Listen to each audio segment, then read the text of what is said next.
up, y'all? Welcome back to our channel, Serendipity. Today I'm going to be reacting to 10 things that only exist in the UK. I wonder if they're going to do like any obvious ones. I know, like, obviously there's, you know, it only exists in the UK. I don't know what only exists in the UK. I'm not sure. So let's get into this video. This is where it all began. Greg's first shop opened in Gosforth in Newcastle 68 years ago. Welcome to 𝐻𝐤𝐤𝐞 UK, and today we'll be looking at 10 things that only exist in the UK. Oh, you smashed the thing! Before we begin, we publish new content every day, so be sure to subscribe to our channel and ring the bell to get notified about our latest videos. For this list, we're looking at products, shops and more that you can only find in the United Kingdom. Let us know which is your favourite in the comments below. It's a red thing. Party 7. You'll have to be a certain age to remember Party 7, since, in its original form, it disappeared back in the 1980s. Tenor says he did it. I'm not playing. Tenor and a Party 7. This was a tin of beer that was the equivalent of 7 pints in one big can, which would have cost about a tenner in today's money, though it originally cost 15 shillings.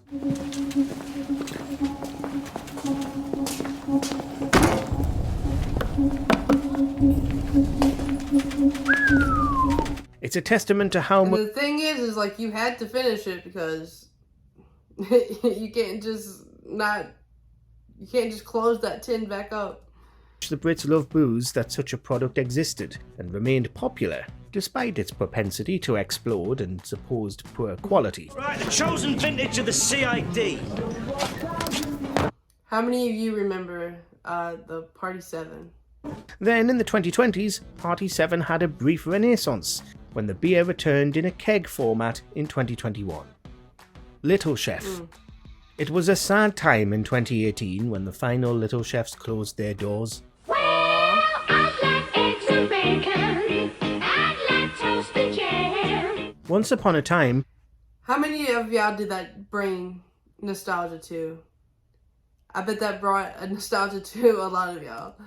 Every long car journey could be livened up by a trip to a Little Chef, which lined like motorways up and down the country. That's what the little chef serves me. Little chef's lots more fun. You could go in there and get classic food like a full English breakfast for a steal.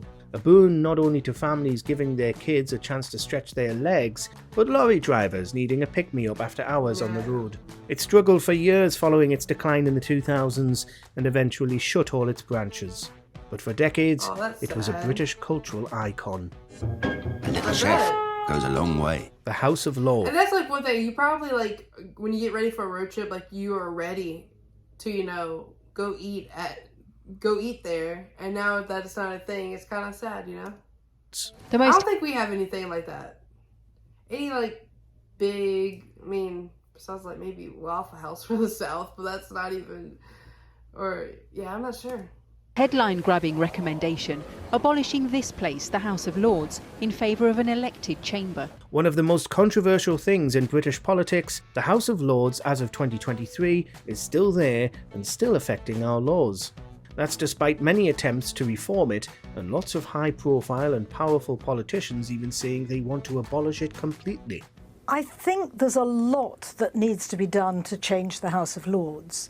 What I'm not convinced about is that we need another elected chamber. It's one of the most bizarre parts of life in the UK, that we still have this system of hereditary aristocratic titles that mean unelected people, often rich landowners, get to sit there in Parliament and tweak or even outright block laws devised in the House of Commons. What people get very worried about is the size of the House of Lords and the appointments process for the House of Lords. They've got no real public accountability, and are one of...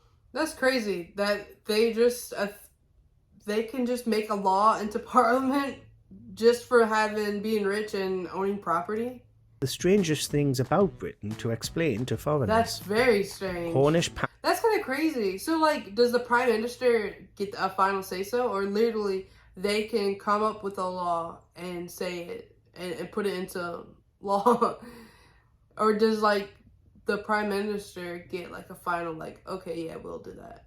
Like, you'd think, right? You'd think that I hope there's another, there's another chain of command that it has to go through, that they can't just make the law. That's crazy. Cornwall is a unique part of England with its own distinct culture, flag, and even a native language. And it also boasts one of the most iconic British foodstuffs, the Cornish pasty.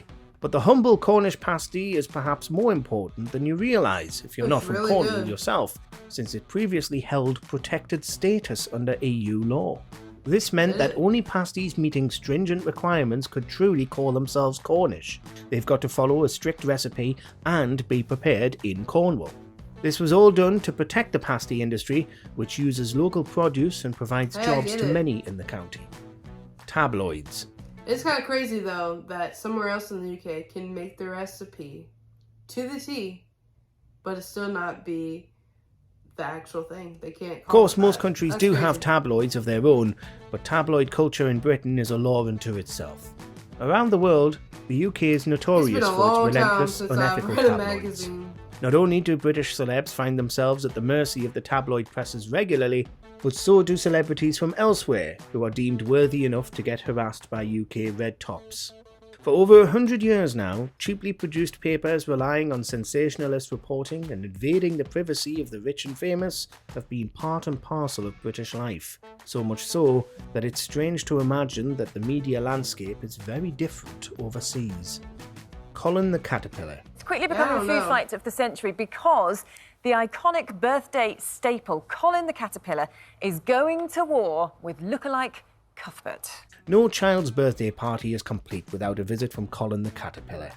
Caterpillar cakes are sold by every major supermarket, all boasting different names, though the original Colin version was introduced by M&S in the 1990s. Marks and Spencer's are taking Aldi to court over the budget-friendly version of the cake, claiming that Cuthbert is not only an imposter, but riding on the coattails of the supermarket's Is this really wow?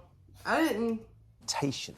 Marks and Spencer's is so protective of its Colin name, in fact, that it tried to take Aldi to court for infringing on its intellectual property by releasing a Cuthbert the Caterpillar. It's kind of crazy how something so small has a big national, thing to it. Like this is what every child get is a Colin the Caterpillar.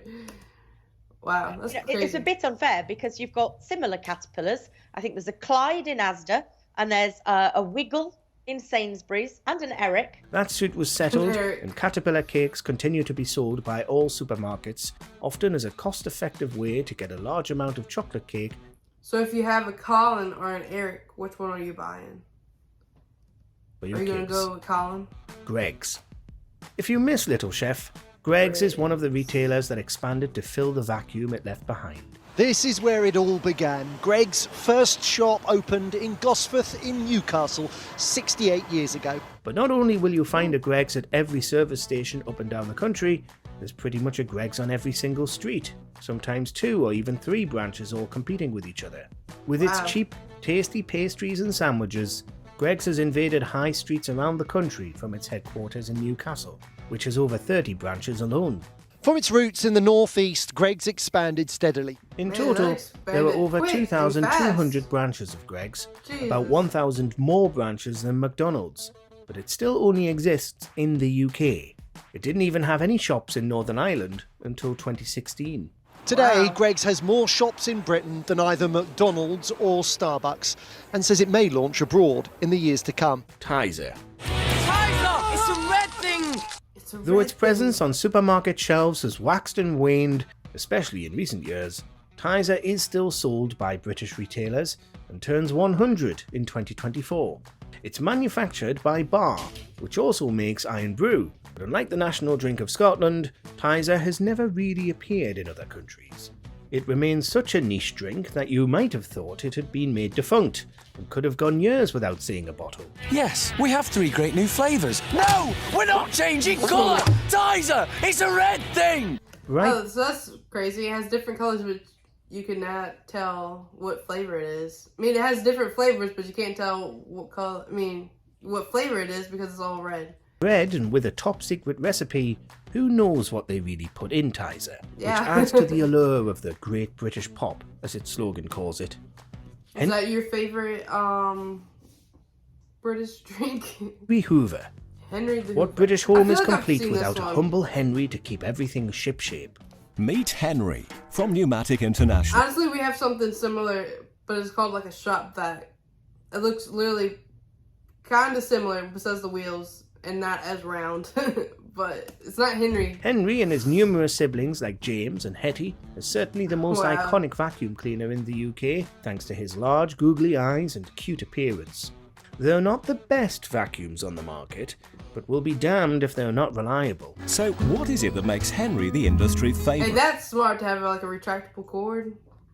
That's smart. Is it the long life engineering and proven reliability? There aren't any bells and whistles on Henry, though some are designed for Besides just a slightly different smiley things. face. Buying him, you can be sure you've got a solid appliance that might even last a lifetime, and all without breaking the bank. It's all over the floor as well. Feet up again, please. Did any of this go in your mouth? Mr. Blobby. Maybe That the most thing- bizarre thing to come out of British light Yeah. entertainment, and that's saying something. Mr. Blobby has been a household name ever since his debut in the late 90s.